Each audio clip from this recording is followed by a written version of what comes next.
let's call it a revelation. The biggest revelations I had about myself. Uh, and the most, yeah, it was very hard for me to accept it, was that I was afraid of love. Not just afraid, I mean like terrified. Not about the commitment, not about, like, I was, in my mind, looking for love. Like, in the romantic form, in the friendship form, in whatever form. Not the self one. Weirdly, now that I think about it. I hardly ever considered that I should love myself before that revelation. And it took someone telling me that they think I don't know how to love. Oh, and another big one was RuPaul's Drag Race, where they say like, how the hell are you gonna love someone else if you can't love yourself, right? So I had all those things in my head, but I wasn't doing any of it. It wasn't like clicking, and it took that person saying that I don't know how to love them for me to go, oh shit. Maybe I should start asking some questions. But like my immediate reaction was, of course I know how to love you, or anyone else, or just love in general. It's a basic human function. We all do it automatically. I was wrong.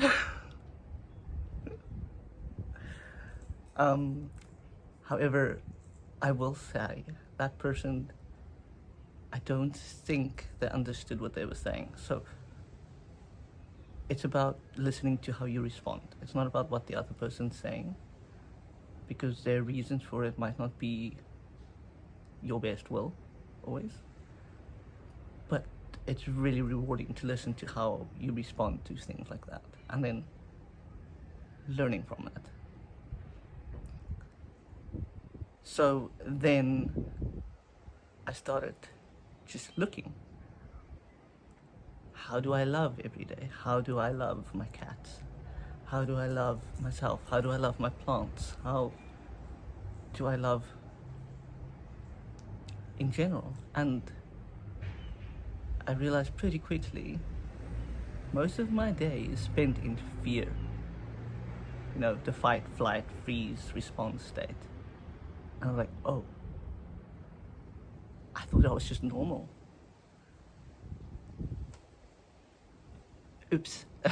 But it was great because literally the only thing that kept on repeating in my head was like, if you don't love yourself, how are you gonna love anybody else? And I took that to heart and I decided, fuck it, let's go all in and learning how to love myself. I don't know how. I don't even know what it looks like. I don't have examples in my life of what I think I was looking for. Like, I mean, at that point, I kind of attracted people that also didn't know what love is. So I looked around at my parents and I looked around at my family, and you know, I realized none of them were practicing self-love. And why were they saying that? Anyway, the point was, I didn't know how. I just trusted. I just trusted that it will come. The next step will come at some point. But I also did a lot of YouTube searches and Google searches and like looked for videos, and I was like reading a lot of books that weren't on love, but were just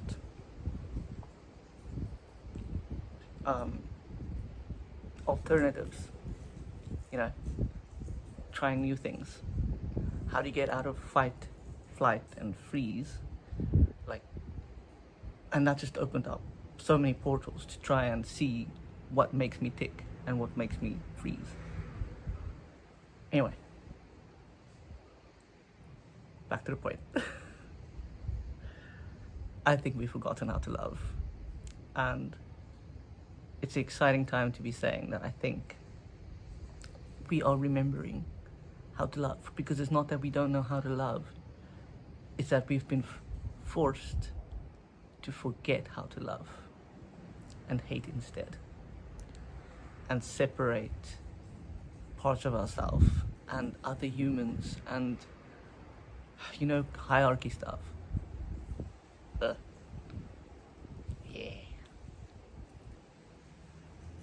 Yeah, and then you think about the word unconditional love, right? Which is the goal. Everyone talks about unconditional love. Like, the search for it is intense. What should I say? The escapism towards it is intense.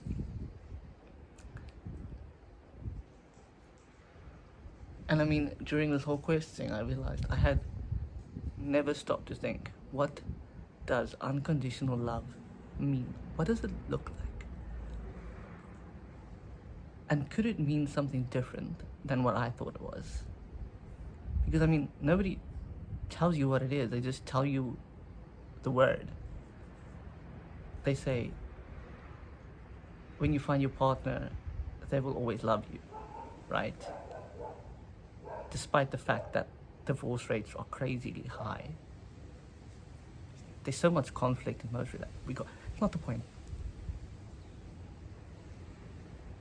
Unconditional love. What if that term means love exists no matter the terrain, no matter the weather, no matter the conditions? So, it means when your partner is angry at you or you are angry at your partner, love doesn't disappear. It means when you decide to separate from your partner, meaning you don't live in together or like you don't coexist anymore, love still exists. It means when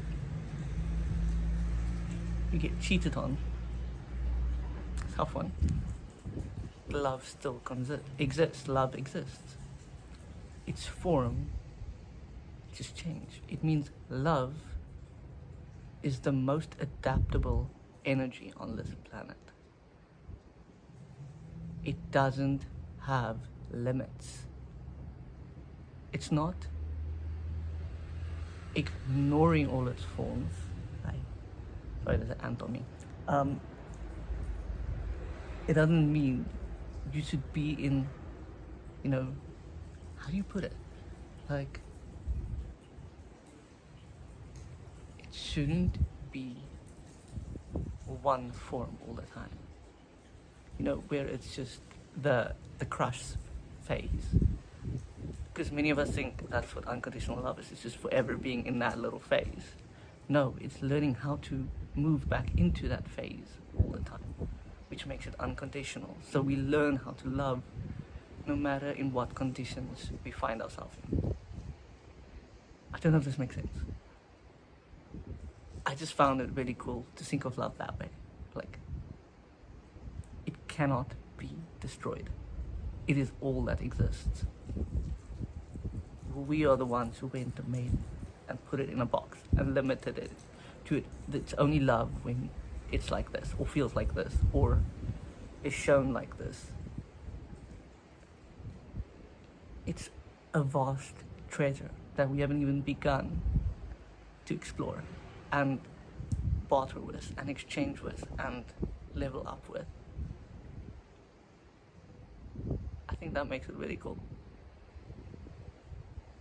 I need to explore it some more. I feel like I can simplify this a bit more. But here's some food for thought.